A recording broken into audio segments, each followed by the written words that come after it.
Привет, это программа N+2. Сегодня мы поговорим про разные научные новости.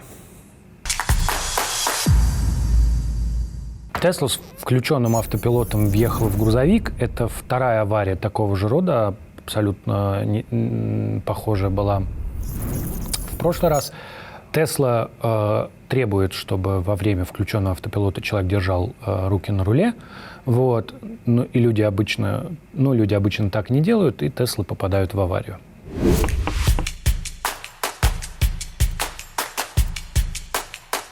Чтобы понимать, насколько это человеческий фактор, тут не все так легко. Во-первых, нужно понимать, что Тесла — это революция, и даже если люди как-то плохо относятся к Илону Маску и его проектам, это нужно понимать, что это все-таки революция. Почему? Потому что ему удалось заново сделать автомобиль. Штука с тем, что когда выходит новая марка автомобиля, люди как-то про это обычно не задумываются, но ты не можешь сделать автомобиль с нуля. У тебя есть завод, у тебя есть люди, они умеют делать какие-то вещи, у тебя есть мощности. То есть ты не можешь, например, сделать автомобиль в виде пончика, вдруг неожиданно. Да? Ты решил сделать в виде пончика автомобиль, чтобы он был круглый. Такого невозможно. Нужно строить новые мощности. Вот. Такое постоянно происходит в нашей жизни. Из других примеров мой любимый — это то, что файлы в Microsoft Office до сих пор разделены. Есть Word файл, есть файл Excel-таблица, есть файл презентации, хотя на самом деле сейчас никакой логики в этом нет. Хорошо бы, чтобы был один файл, который там поставил галочку, он у тебя презентация. Убрал галочку, все таблички сохранились. Сейчас такого нет. Это проблема, как ни странно, такого же рода. Кто-то когда-то эти файлы так разделил, а теперь что, заново все отменять и переписывать, никто этого делать не будет. Илон Маск сделал новый автомобиль. Теперь, во время рекламы Теслы используются разные штуки, и автопилот Теслы, он так и называется, что-то там self-driving система. Она прям называется, что она self-driving. Но при этом говорится, что она, конечно, self-driving, но хорошо бы, чтобы ты руки не убирал с руля. И это такое тонкое место в маркетинге. Хочется сказать, что какая-то часть вины за безрассудство водителей на Тесле лежит.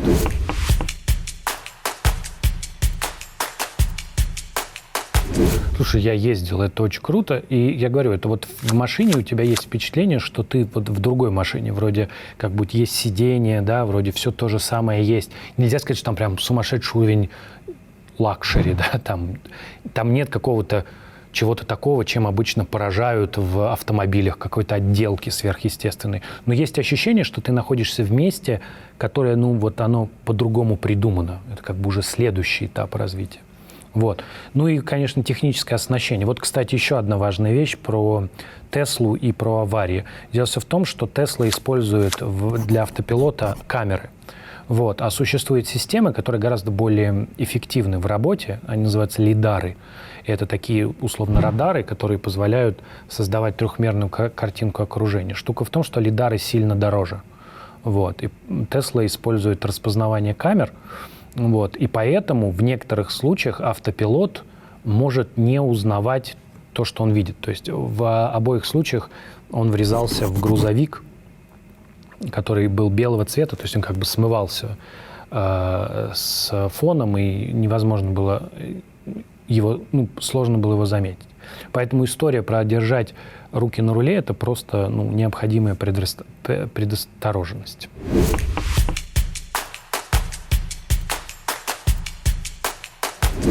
Да, конечно, они ездят по реальным дорогам на автопилоте, но опять же повторюсь, что этот автопилот — это просто очень-очень продвинутый круиз-контроль. Никому в голову не придет включить круиз-контроль и убрать руки с руля, правильно же? А с автопилотом приходит. И я говорю, что здесь отчасти есть техническая составляющая, которая мешает сделать автопилот с точки зрения автопилотности прям автопилотным. Но есть и человеческий фактор. То есть люди читают self-driving, да, и такие и не читают дальше, что там крупными буквами написано «нельзя отпускать руль».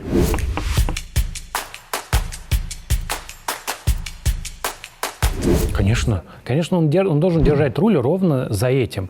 Да, он должен контролировать процесс. Вот, происходящее. И да, не может, ну, люди, есть ролики, можно поискать в интернете, где люди едут на сиденье водительском и там играют в что-то, например, там в телефоне сидят. Ну, я бы так не стал делать просто. Переход на белое мясо не помог снизить уровень холестерина, а считалось, да, что белое мясо, оно, конечно, менее вредное, чем красное. И это мы возвращаемся к нашей любимой теме о том, что человек пытается выстроить собственные отношения с едой. Безуспешно пока.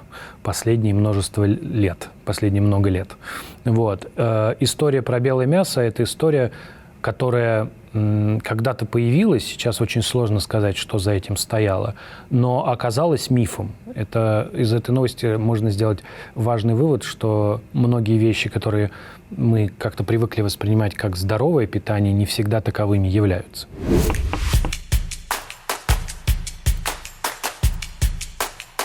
Штука в том, что исследований бывает много, и для того, вот обычно как устроена жизнь, у тебя есть эффект. Чем сложнее эффект, а когда мы говорим про питание, это максимально сложно, потому что на то, как на тебя влияет питание, оказывает, на самом деле, влияние огромное количество факторов. Да? Ты спроси какого-нибудь профессионального тяжелоатлета, как он питается. Его питание, там, 3 килограмма пельменей когда он набирает вес, да, оно далеко от здорового, и при этом ему это все идет в пользу. Да? Ну вот, это очень сложный вопрос, множество факторов влияет. И поэтому, когда мы говорим про исследования, прежде чем заявить, что есть определенный эффект, нужно к этому очень долго подходить. Нужно собрать исследования, они будут друг друга дополнять. Эффект, как он раскрывается, что, как. И на основании этого, возможно, можно сделать рекомендации. Штука заключается в том, что человечество заболело условной диетологией, сформулируем это так, да, чуть раньше, чем такие данные были собраны. Да, то есть диетология же появилась, не сейчас, и поэтому появилось огромное количество советов, которые, кажутся, осмысленными. Типа красное мясо вызывает рак. Поэтому надо от красного мяса держаться подальше. Или что-то такое. И вот эти все советы, которые качают. Вот когда мы наконец добрались, когда наука дошла до того, что мы можем статистически на это посмотреть, и вдруг выясняется, что такого эффекта нет. Совсем недавно это же была история про масло. До какого-то времени масло считалось, что увеличивает холестерин. И вот буквально там пару лет назад вышло сразу несколько длительных исследований, которые показали, что нет, не увеличивает.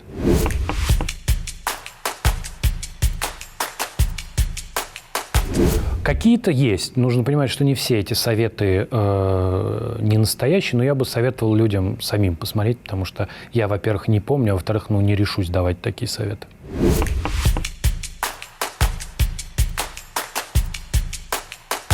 Правильно так. Можно есть белое мясо, можно есть красное мясо. Если вести более-менее здоровый образ жизни, ничего не будет. А если не вести здоровый образ жизни, да, то холестерин будет расти при всех прочих равных. На Луне есть вода, этот факт хорошо известен. Не то, что там есть какие-то прудики, да, или что-то такое, но наблюдения спектральные показывают просто наличие в излучении, которое отражается с поверхности Луны, излучение, которое отразилось от молекул воды. Значит, молекулы воды там есть. Кроме этого, есть история о том, что в кратерах Луны, возможно, даже есть лед. Вот, оттуда излучение особенно сильное. Но гораздо более интересный вопрос, как вода присутствует на солнечной стороне Луны. То есть легко можно представить, что у нас вот Луна, она повернута к Земле одной стороной, прилетела комета, упала куда-нибудь в районе полюса, там есть глубокий кратер, и там внизу кратера тень, а таких кратеров, кстати, на Луне много, это не то, что гипотетическая ситуация, куда не падает солнце. Да? Свет не падает, и вот внизу лежит лед, а там разряженная атмосфера, сам по себе он не испаряется, условный лунный воздух не прогревается, да, чтобы он испарялся. А чтобы он испарялся, нужно, чтобы на него прям упал солнечный свет, этого тоже не происходит. Вот у тебя есть вода на Луне, прекрасно. Лети, строй базу. Однако вот откуда берется вода на сравнительно освещенных участках, да, откуда она там возникает, это гораздо более интересный вопрос, потому что есть, например, гипотеза, что она и поднимается из недр. Да, что вот Луна, когда образовалась, она образовалась из той же материи, из которой Земля условно, и внутри Луны есть вода. На самом деле в мантии Земли тоже есть очень много воды. Вот. И эта вода постепенно поднимается. Но гораздо более любопытная гипотеза, и это исследование, про которое мы сейчас говорим, оно как раз про эту гипотезу, заключается в том, что вода образуется. То есть как вот из вещей, которые изначально были сухие. То есть удалось показать, что минералы, которые присутствуют на поверхности Луны при ударении метеоритов и при воздействии солнечного излучения, происходит химическая реакция с образованием воды.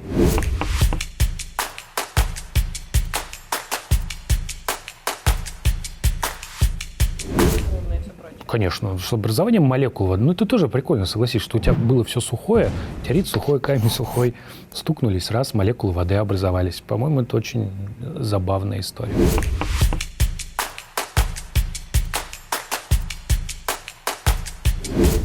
Не сможешь капельку пощупать, конечно, но мало ли, человечество же оно такое, знаешь, оно так устроено, что из любого эффекта ухитряется извлекать пользу, даже из самого, казалось бы, бесполезного.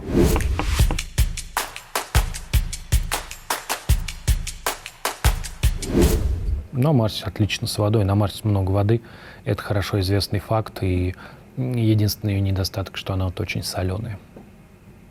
Ну, прям, то есть в ней много солей, и пить ее нельзя, не получится. Ну, гораздо более соленая.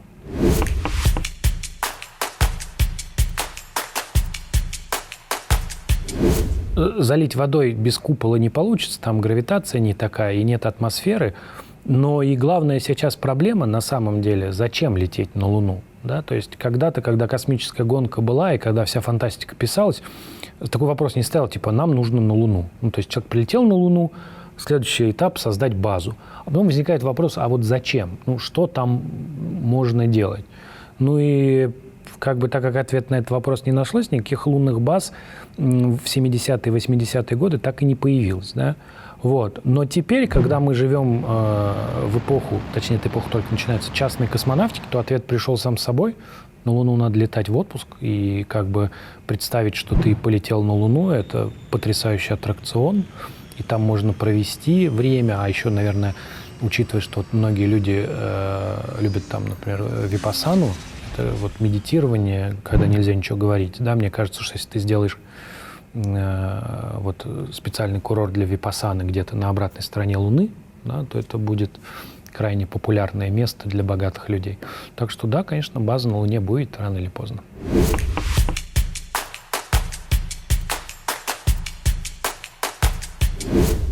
Хороший вопрос. Не знаем, пока нет достаточной регуляции того, кому принадлежит Луна. Пока мы этого не понимаем, это такая типа формально общая территория, как Антарктика. То есть обычно там такая, знаешь, типа отмаза, как Антарктида, что типа статус этой территории регулируется международными соглашениями. Так. Это ничего не означающая фраза на юридическом языке, которая говорит примерно, что ну да, типа пока ничья.